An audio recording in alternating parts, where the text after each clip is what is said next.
Hola amigos de YouTube, bienvenidos a Claves Musicales. Hoy en la sección Arreglos y Orquestación vamos a ver las cuerdas.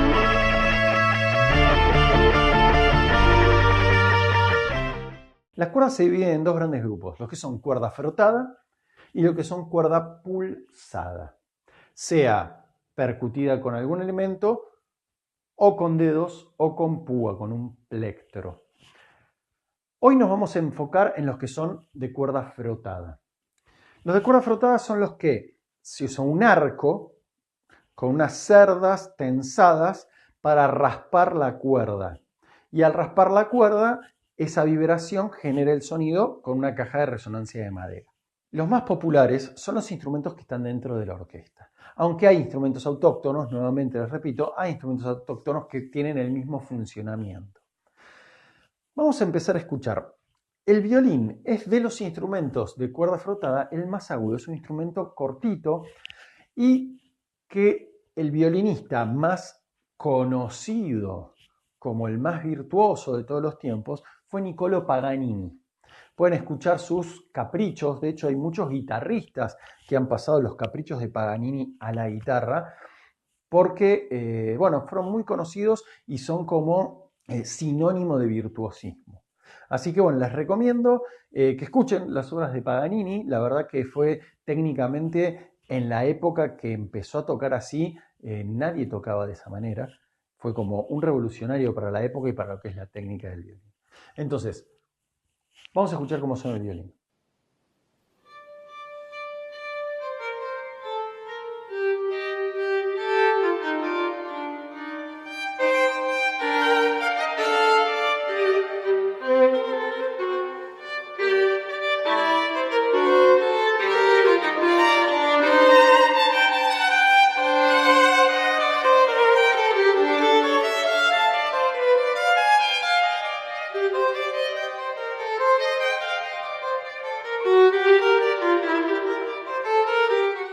Luego del violín viene la viola, que es un instrumento un poco más largo, ¿no? Y que tiene una sonoridad mucho más dulce. Vamos a escuchar cómo suena.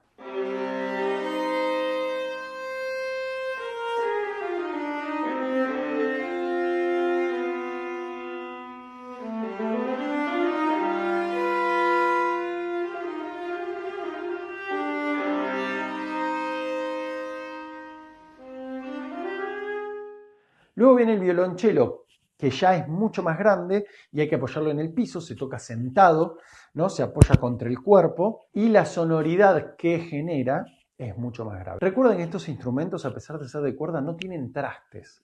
O sea, son instrumentos que mediante la memoria muscular y obviamente el buen oído del instrumentista van a ir logrando la afinación. Hay instrumentos que tienen vibratos muy grandes para poder lograr la nota justa y hay algunos que tienen como el vibrato más corto, pero son instrumentos sin trastes, tienen que ir buscando las notas. Por lo cual eso es lo que se hace complicado dentro de estos instrumentos. No así de repente la guitarra o todos los instrumentos que derivan de la guitarra en general tienen trastes. Entonces eso permite que uno pone el dedo y la nota sale afinada, ¿no? Vamos a escuchar cómo suena el violonchelo.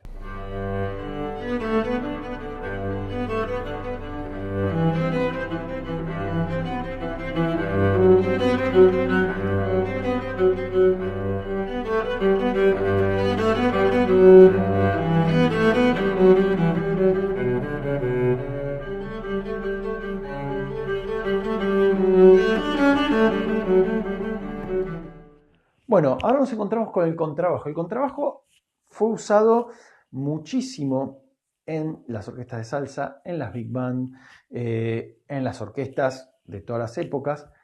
El contrabajo tiene dos formas de tocarse, tanto con arco, todos los instrumentos de cuerda frotada pueden tocarse pizzicato, que es apretando con el dedo la nota, pero el contrabajo se usa particularmente, y más en jazz, van a escuchar.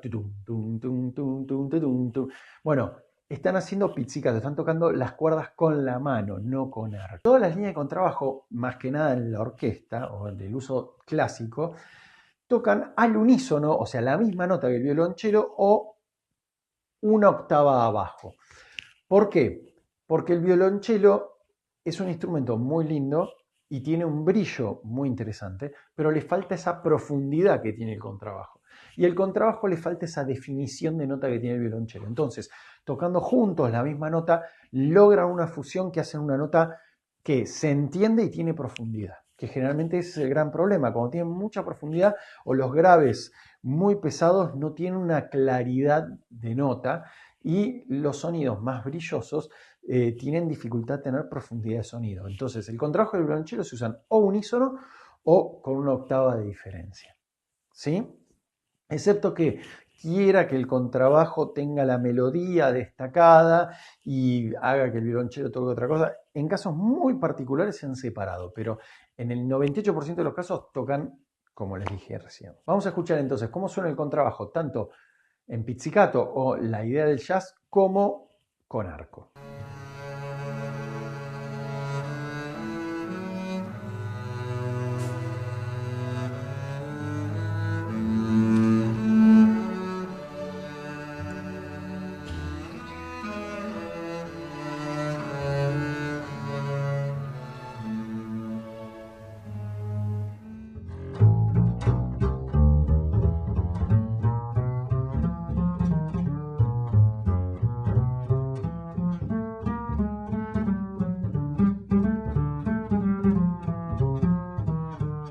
Vamos a escuchar ahora un instrumento que no se usó en la formación ni de cuartetos de cuerda ni de orquesta, pero sí en música de cámara, porque fue un instrumento que tuvo un gran repertorio solista, que es la viola da gamba. La viola da gamba es un instrumento que, a diferencia del resto de los de cuerdas frotada, tiene trastes. Es muy similar tanto en la sonoridad como en parte en la construcción a la guitarra. Es más bien cortito, se apoyaba y se tocaba con arco, igual que un cello, y tenía una sonoridad muy interesante que estaba entre el violonchelo y la viola. Y se usó muchísimo para todo lo que es, más que nada, desarrollar melodía más que acompañamientos. Tenía la posibilidad de hacer algún tipo de acorde a diferencia del resto. O sea, en un cuarteto de cuerdas, si yo tengo que hacer un acorde, por lo general voy a tener 4 personas haciendo una nota cada uno en simultáneo y ahí voy a tener un acorde. O voy a tener en técnicas especiales como el divisi, que tocan 2 notas, pero no son instrumentos armónicos, son instrumentos melódicos, son instrumentos que van a tener una línea melódica, van a estar acompañando con un conjunto, pero un instrumento solo no va a ser un instrumento polifónico, son monofónicos. Eso lo voy a explicar luego. Entonces, escuchen cómo suena la viola da gamba.